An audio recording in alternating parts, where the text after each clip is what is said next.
I just got off of the phone with my Democratic Congresswoman, not leaving a voicemail with her assistant, actually her. Hi everyone, I'm Shawna Presley Vercher, the political fixer, and until this phone call, I was having trouble putting into words why I am so upset with Democrats in office right now, particularly in Congress, when I do understand that it's the Republicans in office perpetrating all of these systemic abuses, the cuts, allowing, must to just go into our systems. I understand that. And yet I'm still very upset with Democrats. And now after this call with my Congresswoman, I can tell you why. Yes, thank you for having us on, thank you for actually calling me back. All of the things, fine. There's no time for formalities and pleasantries. So let's just dive in. Okay, starting at the bottom of my list, number 3. We are not seeing our Congresspeople out in the real world educating people about what's happening and why it's bad. We're expecting them to know, or worse, what I'm seeing is they're kind of taking the temperature. Like, how do we feel? Is it okay that we have someone unelected with his goons breaking into the Treasury? Oh, you say it's not okay, then we're going to go ahead and care about that because you gave us kind of permission to do that. It feels very lukewarm, and I don't see them leading in this issue of educating people as to why. Worse, patronizing them when they don't instantly agree with you. Let me give you a quick example. So this was a telephone, conference call that I was invited to because I called so many times to complain, and I've been posting about it nonstop. But anyway, this guy gets on and he says, listen, why wouldn't we have Musk in the computer system? He's one of the smartest guys in the world, and the government's not doing anything to fix it. So why can't he fix it? He's super smart. Now, forget for a second what you think of Musk. Forget if you think that's true. If you're talking to someone who cares about this country and wants it to get better, we can't argue with the fact that the government has let us down time and time again, that they move slow as molasses and most of the time move backwards. So what was her answer? It was to say, well, that's not how democracy works. Now, she couched it in a little flowery 3-minute speech, which honestly made it worse.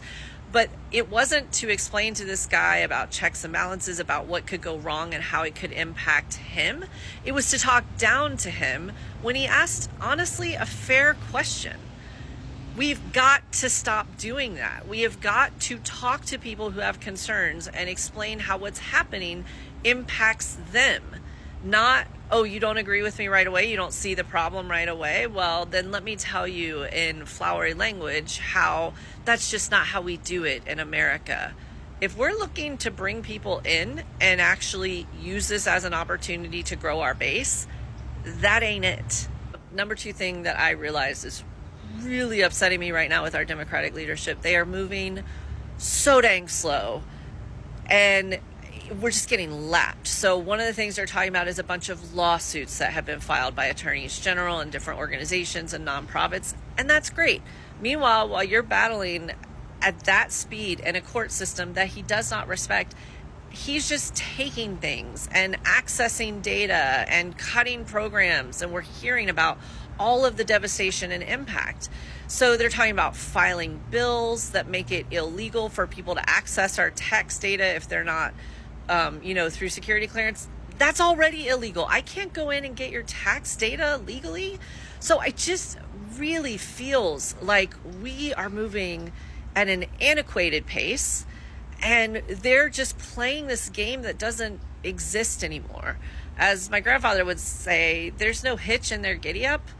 And it's really hard to watch the team that you're supposed to be rooting for just show up and not have any new plays in the playbook. I don't understand what's happening here, but I was not encouraged by anything new or fresh that I heard. And again, thank you for having the call and reaching out and all that kind of stuff. Was kind of hoping for an actual new plan, to be honest. The thing that made me want to throw my phone was when she said that they might be organizing some protests or something similar for us to be able to show how upset we are. I'm sorry, what? You went to the departments, the Environmental Protection Agency, the Treasury. You all did not get arrested. No. You backed off of private security that was standing at the door. They told you you can't stay. You made some speeches and you went home, but you're going to organize protests?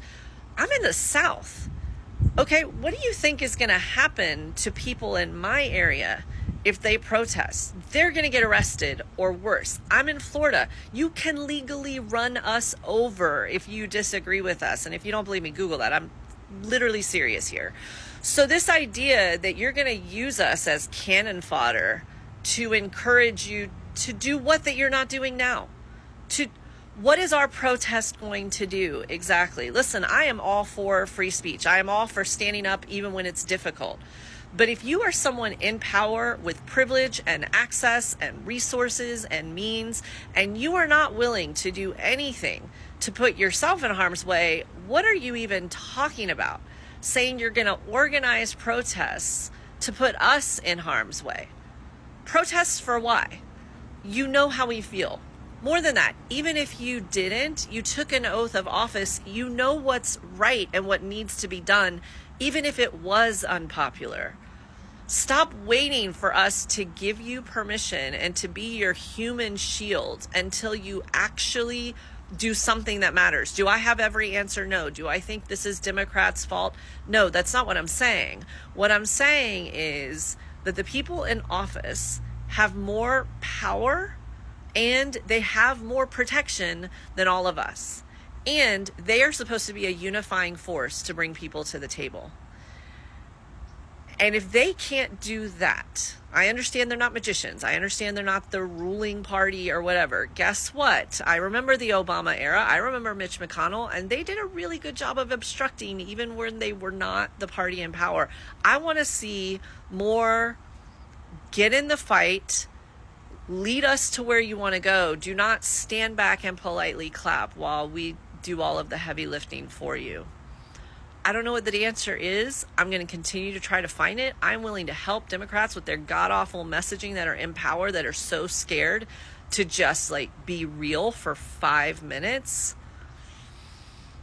But oh, good Lord. This is why I guess we're over here at Political Fixer working night and day to build tools and resources for us to organize ourselves because, again, no offense to my Congresswoman who I know is trying, but that was terrifying and honestly a little bit insulting. Okay, until next time, I try to come in here positive. I really, really do. But maybe my positive takeaway for everyone is instead of just calling our congresspeople and saying do something, maybe let's start providing them with some gentle suggestions as to what they can do, because they're in over their heads right now. They don't know.